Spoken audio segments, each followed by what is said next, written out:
Welcome, everyone. Thank you for tuning in to our Economic Outlook for the State of Arkansas webinar. Let's get started right away. So here's what the presentation should look like for the next about half hour.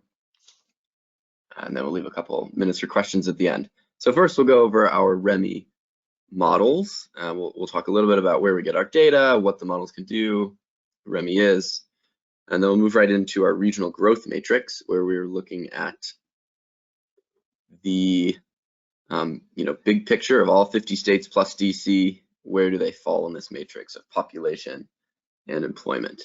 So we'll walk through that, and then we'll look at economic forecast in the short and long term, first for the entire nation, entire United States, and then we'll zoom into the state of Arkansas. We'll conclude the presentation with a model demonstration, which I'll hand over to my colleague May, and then a Q&A. So let's get started. Regional Economic Models Incorporated, REMI, were founded 41 years ago on the idea that government decision makers and private industry leaders should be cognizant of the consequences of their actions before implementing policy. REMI is the nation's leader in dynamic modeling, and our clients use our product to perform rigorous economic analysis that influences policies across the nation and sometimes even internationally. This is a not at all exhaustive list of our clients below. And so most of what we do at REMI is building the models and updating them, making sure that they have all the accurate information, and then getting the models out into the hand of our clients, making sure that folks know how to use them and use them well. So moving right into the state of Arkansas, we'll paint with the broadest brush strokes what the state economy looks like. For most of Arkansas's history, cotton was the main cash crop, but today, agriculturally, rice, soybeans, and wheat are all as popular and produce just as much as cotton in the state. And all over the state, agriculture is dwindling dramatically as other industries rise to make up most of the state economy. So paper and lumber products are both pretty big in the state of Arkansas, mainly pine trees and oak trees. And at this point, the state of Arkansas has a sort of cyclical lumber industry that's relatively sustainable, which is good to hear. Arkansas is among the US states that has the lowest wages for labor and the lowest amount of welfare per capita. Power in the state is mostly hydroelectric and nuclear, as well as some coal and natural gas. And the service sector in Arkansas is integral to the economy, is very diverse, spans all different types of service jobs. And manufacturing in the state of Arkansas is mostly revolving around food products, including, sort of blanking on which food products Arkansas is most known for, but in addition to food, machine and transportation parts, as well as some rare chemicals. So that's Arkansas. Let's take a quick snapshot at what the economic outlook in the short term will look like. We'll dive in more detail into this later, but we've run the REMI model for a 5-year time period from 2019 to 2023. So you can see at both graphs on the right, we've got 5 years there, and you can see the dip in employment as well as in GDP, output, and personal income due to COVID-19. Personal income actually rises a little bit, which is due to the stimulus checks, short-term stimulus. So over the course of 2020 and 2021, the growth in Arkansas should be about 4.2% in personal income, about 5.0% in GDP, and about 4.9% in output. So looking relatively good. Things are booming quite quickly, and as you can see, by 2023, employment is back at where it was, slightly above where it was pre-COVID 2019 levels. I'll say this now, and you'll hear it a couple more times in this presentation. Uncertainty is always a factor in economic forecasting, and there are many reasons for uncertainty now. On top of the normal general uncertainty around the economy, there's an open question around how pent up the consumer demand is as we begin to crawl out of COVID, as well as the vaccine rollout, which continues to ramp up, and it's gaining momentum, looking quite optimistic, but is still a little bit of an unknown. So I wanted to preface all of this by saying that.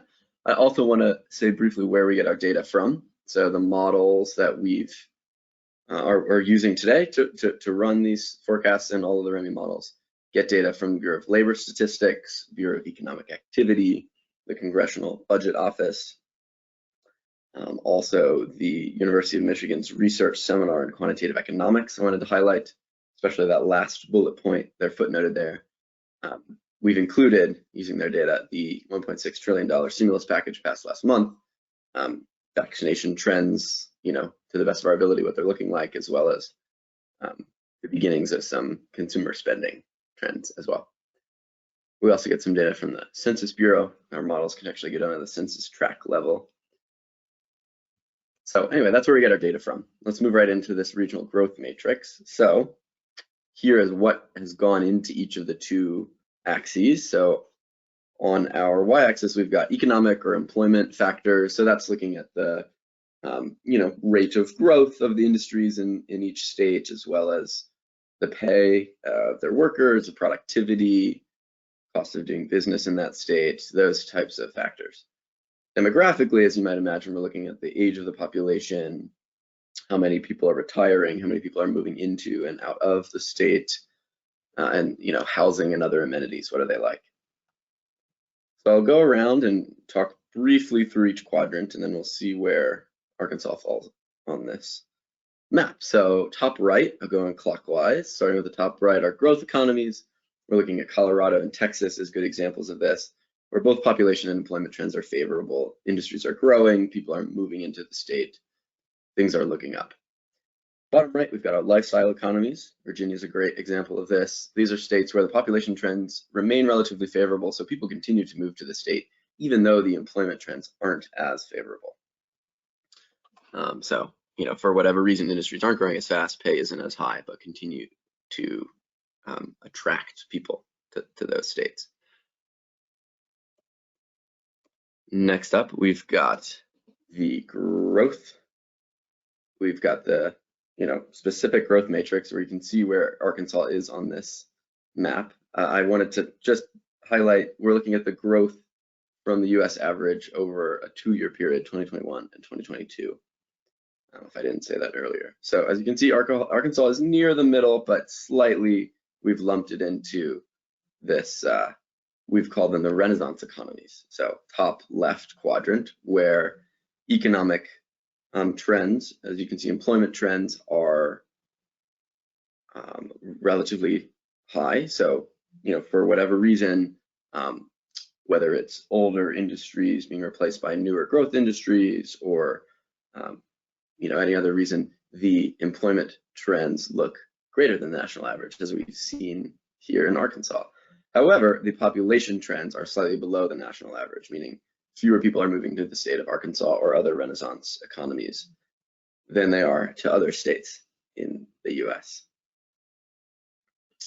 Our bottom left is the transitional economies, but luckily Arkansas isn't there. So now we'll look nationally. We're gonna zoom out and look at the entire nation. So we've run the model over the same 5-year period, and we can see again this blip. In 2020, personal income grows a little bit because of the stimulus checks, whereas both GDP and economic output drop slightly, though they begin to get back to normal pretty quickly. As you can see, employment is back to where it was, even past where it was pre-COVID levels by 2023 in the US. So just over the course of 2020 and 2021, by the end of the year, personal income should grow by about 2.9%, and both GDP and output should grow by about 4.4%. And we should see 7 million jobs added to the economy by the end of 2021, which is good to see.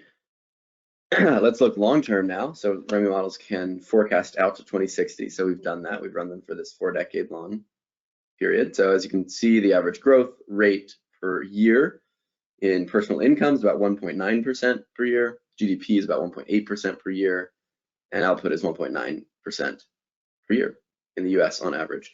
We expect to see just over 1 million jobs added to the entire nation per year. And these graphs will be available later, so you're welcome to take a deeper dive into either of those graphs that right.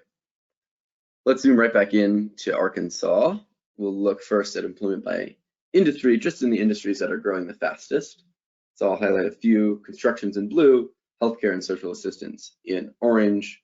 We've got some big other categories. The green is mostly religious organizations, grant-making organizations, other civic organizations, personal services, laundry services, private households, those types of things. So we've got just over 25,000 jobs increasing in the state of Arkansas in these top 5 fastest growing industries over the course of 2020 and 2021. So we're beginning to see these industries bounce back post-COVID. I'm gonna skip this graph for time. So we'll look short term at the population. This is just a snapshot of what the population looks like in 2021. So it's a pretty stationary population pyramid. As you can see, birth rates are relatively equal. So they're not terribly high. And this is pretty common of most states, over half of the states that we've seen. The picture will be different once we get into the long-term outlook, but we'll look a little bit more closely at population. So this graph is a little confusing, should be read from left to right like a book. So our starting population here is just over 3 million in the state of Arkansas, and births will outweigh deaths by a little bit. And as you can see, there are slightly more migrants who are retiring from other states into Arkansas than Arkansas retirees who are leaving the state. And similarly, economic migrants, there are slightly more people moving into the state of Arkansas from other states for economic reasons than there are leaving. Internationally, there are more people entering Arkansas as well. So the ending population is a little bit higher than the starting population by the end of the year. We'll look more long-term, again, over the same 4-decade-long period. Average growth rate per year in Arkansas should be about 1.9% in personal income, just like the US. GDP just slightly lower at 1.7% per year, and output in Arkansas at 1.9% per year, which also is comparable to the US average. We should see about 7,000 jobs added each year on average to the state of Arkansas, which is good to see. As you can see in the graph at right, slightly more of that growth is happening in the short to medium term growth in employment, but continues to grow out into 2060. The employment by industry pie chart has changed some. As you can see, healthcare and social assistance take up almost a third, a much larger chunk of the job increases. Professional, scientific, and technical services have become bigger as well. Accommodation and food services are larger. As we'll see, this has something to do with changing population trends as well in the state. And yes, we've got just over 167,000 jobs increasing in these industries over the next 4 decades. As you can see, manufacturing is right up there at the top, followed by wholesale trade, management of companies, and the other two. There's a blip in 2020 for each of these, but as we run the simulation out to 2060, you can see the rates begin to level off a little bit more. Manufacturing actually takes a dip into the late 2020s, early 2030s, but then rises again in the 2050s. Here's an interactive population pyramid, so I'll let it run twice. You can see the ages moving through the population as people in the state get older and older. 2040 right now, moving into 2050, and we'll end there at 2060. So here's a snapshot of what it looks like, what we expect it to look like in 2060. A much more constrictive population pyramid, so it's elderly and shrinking. We're seeing this almost across the board in the United States as birth rates are lower. So you can see people in the lower age cohorts are much less common. So we'll dive a little bit more into it. There you go. Starting population is not too different from the ending population when we're looking over the long-term growth. So births and deaths almost outweigh each other, slightly more births, slightly more retirees moving into the state, slightly more economic migrants also coming elsewhere in the nation as well as internationally, each adding a little bit to our ending population. Special populations include some prison populations and a few others. As you can see, fairly negligible. So the population growth in Arkansas is significant, not as fast as we're seeing in many other states, though. Now I will hand things over to my capable colleague, May, who will show us a live demonstration of how the model works. Thank you, Julian. In the model demonstration part, we will run a scenario of the optimistic outlook. We have seen the national baseline quantity of the RSQE, CBO, and BEA, where the total employment slowly comes back, accompanied by steady growth. But as Julian mentioned, there will be a lot of uncertainty, including large pent-up consumer demand, supports of vaccine, and also stimulus checks. It's very difficult to quantify all these impacts, but we would like to try a little experiment inspired by Janet Yellen, who predicted that the economy could be back to full employment by the end of this year, 2021. We wanted to test what growth we would have to see in the economy to make that happen. And after testing, we imported a macroeconomic update increasing the GDP growth rate by 2%. Now let's go to the next slide and look at the employment changes both on the national level and the state level. On the left, we have the total employment in the US, and on the right in Arkansas, with the blue lines representing our baseline forecast and the orange lines representing the forecast where growth in every component of GDP has been increased by 2%. That means that if consumption grew by 0.5% from year to year, now it grows at 2.5%. With that, the US gets back to normal by 2021 and begins to exceed its previous employment in 2022 and 2023. Arkansas is having a very similar recovery, but please bear in mind that a 2% increase in the components of GDP is very optimistic. It's only if the vaccine rollout continues smoothly or even ahead of schedule, and if consumer confidence really picks up, we might see something approaching it. Now we're going to show up the model and explore more about the job increase from the baseline to the optimistic outlook.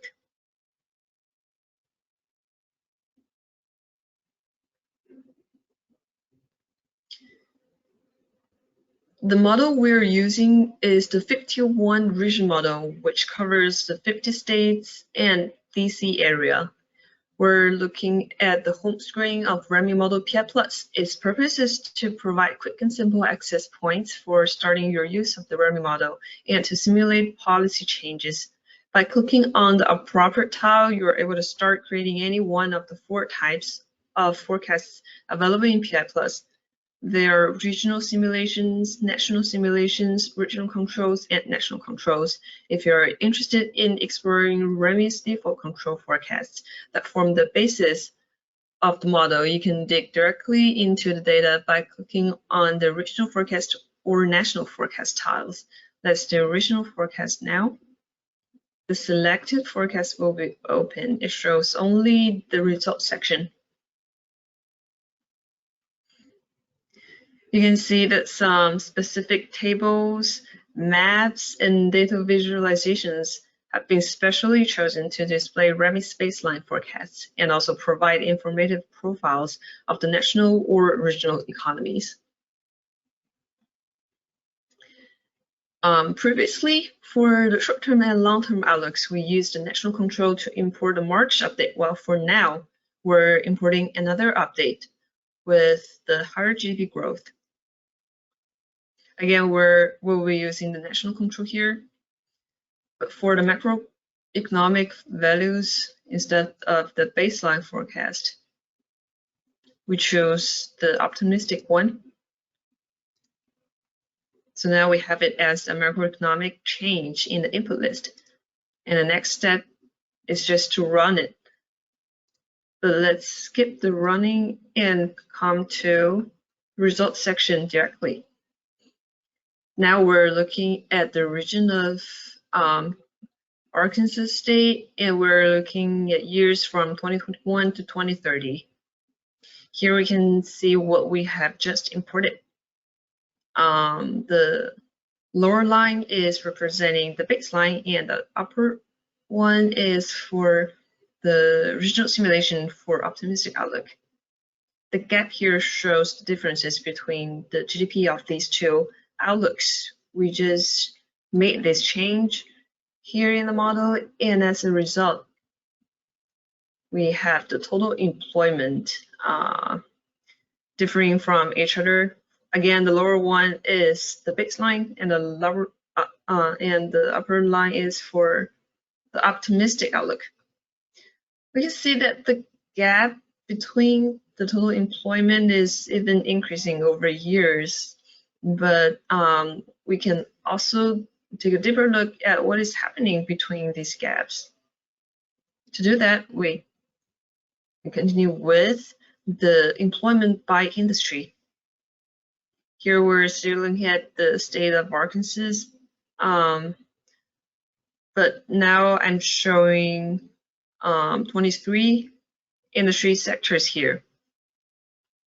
We're still looking at the levels, which means the exact number of the jobs by industry.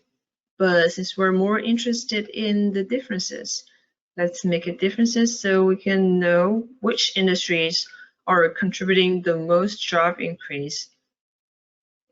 Here we have state and local government, healthcare and social assistance, and retail trade. Also, another interesting comparison type is the percentage change. When we look at percentage change, we can know that which industries are changing the fastest. So this outstanding line is representing construction. And for the other industries, let's zoom in again. Here we can see retail trade, federal civilian, and other services. And just for your information, in this model, we have in total 70 industries, but if it's necessary, we can also do 160 industry sectors. Hopefully this can give you a better idea what is happening behind the increasing total employment. Now I'm going to give it back to Julian for the conclusion.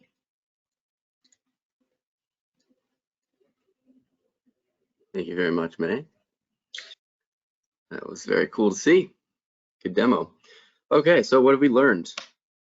First thing, we're sounding a little bit like broken records, but economic forecasting is difficult. There are some things that you just can't predict, including a worldwide pandemic. And then there's also the added uncertainty of, a presidential election and pretty major changes on the federal level, as well as state and local governmental changes. And all of that is on top of the already existing uncertainty around the economy generally. However, REMI actually can help with this uncertainty. Our forecasts are dynamic. They show results over time, forecast out to 2060, like we showed today, as well as what happens in 2021 affects what happens in 2022 and builds on each other like that. So because of those reasons, we can really ask the what if questions. We can ask sort of these conditional policy scenario questions. What happens if we enact policy A or policy B instead?